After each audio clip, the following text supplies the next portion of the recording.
Alright, I'm going to show you guys how to do a battery install on your Gravely HD. We're going to go from the littler battery that it comes with and install a AGM battery. This should work on most of your HD models depending on what year your machine is. There might be a little bit of difference, but anything, 2020 and newer should be this exact way on how to change the battery. The first thing we want to do is drop the deck completely down to the ground. So we're going to remove the pin and just drop it down. Next thing we're going to do is lift our seat up and unhook our battery cables. Make sure when we unhook the battery, we unhook the ground first and then unhook the positive. To unhook the battery, you should be able to use 7/16, depending on if someone's changed them in the life of the machine. But most of the time it's going to be a 7/16 to undo it. We unhook the ground first. Now we want to make sure our ground cable is out of the way completely and unhook our positive. So I'm sitting on the left side of the machine. The camera's in front of the mower. I want to make sure you guys know where we're at. We're going to go underneath this machine right here, which is right in front of our left-hand transmission. You're going to see these two nuts on each side that we're going to loosen. Now, this mower is brand new. I will say if your mower's got some age to it, these do tend to build some rust. So be easy on loosening them so we don't snap off the studs. If we do snap the studs, we need to replace the brackets because you're going to need them. So I'm going to point that out. So we're going to loosen these.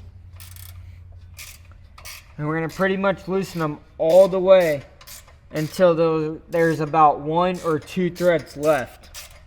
So now we have our nuts almost completely backed off on our brackets. So the nuts we just loosened, hold down the 2 straps right here. We're going to remove them, which I want to point out, this is not the easiest battery to replace. You kind of got to work with everything. Alright, so I told you guys to barely leave any threads left when we're loosening up our studs on the nut. The reason being is because with the new battery install, it makes it very hard to get the stud through the hole and getting the nut started.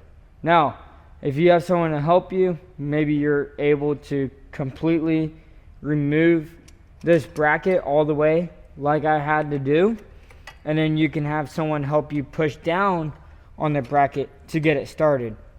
So I did remove this left hand side bracket all the way, and that helps me remove the center bracket.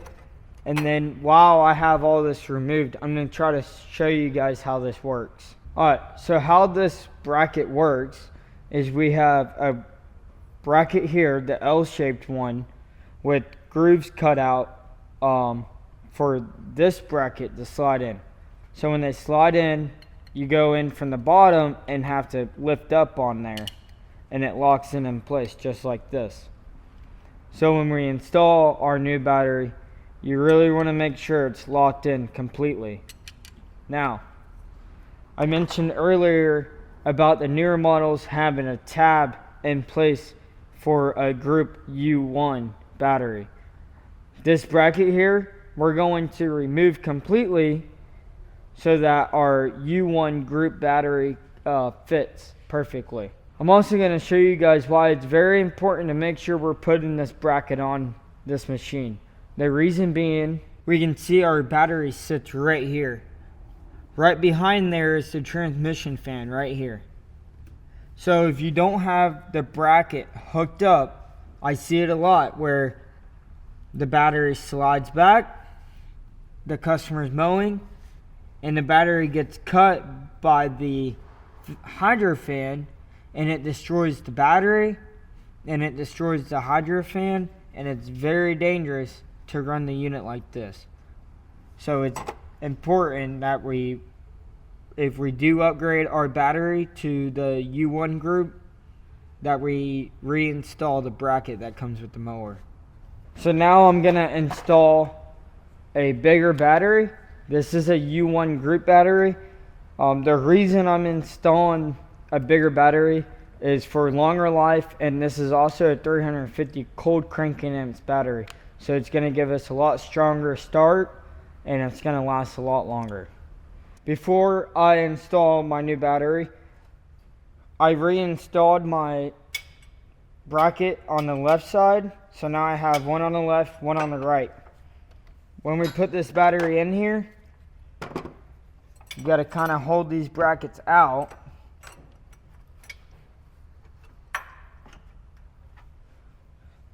So the battery will fall in the slot.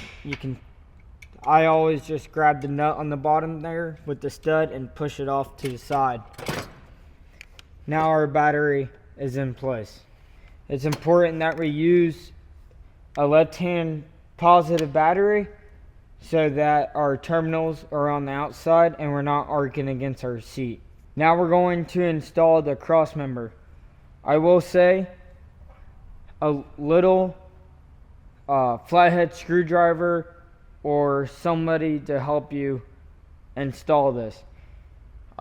Personally, my battery is a little bit taller than most. So depending on what battery you do have, I want to put that out there. Even if it is a 350, some are not as tall as others. So I might have more problems than you may, or you may have more problems than I. I do just want to put that out there and be honest with you guys. So we're going to I always slide it in towards the right side just because it's farther away from me. So we're going to slide that in to its slot. Make sure we lock it in place on the very top. And we're going to lay this down while we push up on the left side. Kind of slide that in there. You're going to use your little flathead to try to pry that on there while you push down on the bracket. And now we're locked in place. That's exactly how it should be. Our bracket should be on the very top of each side. You're going to have to definitely mess with your nut down here and have it as loose as you possibly can, almost like one thread. The reason I leave at least 1 or 2 threads on the nut is so I can get the nut started. Now we're going to go underneath the mower again and tighten up our nuts. So now we're going to tighten up our 2 nuts we just loosened. We got our brackets all locked down. The battery is not moving anywhere and we're away from our hydro fan. I recommend hooking up the positive one first. Got my cables all tight. Everything's nice and secured. I want to just say make sure we're tightening up our cables all the way so we're not having any more issues after we do a battery install. Once you're done installing the battery, make sure you pick your deck up all the way off the ground and put your pin back in the deck height. I want to mention the reason of this video is to help you guys. If you ever decide to upgrade your battery goes bad out there in the field and you can't find that smaller battery and you got to put in the U1 group battery in the machine, this is a video to help you guys figure out how to get that battery in there. It is tight. It's not the easiest. If you guys have any issues, make sure you come to Cutting Edge Lawn Equipment and get the service you deserve, and we'll be more than happy to knock this job out for you. Thanks for watching.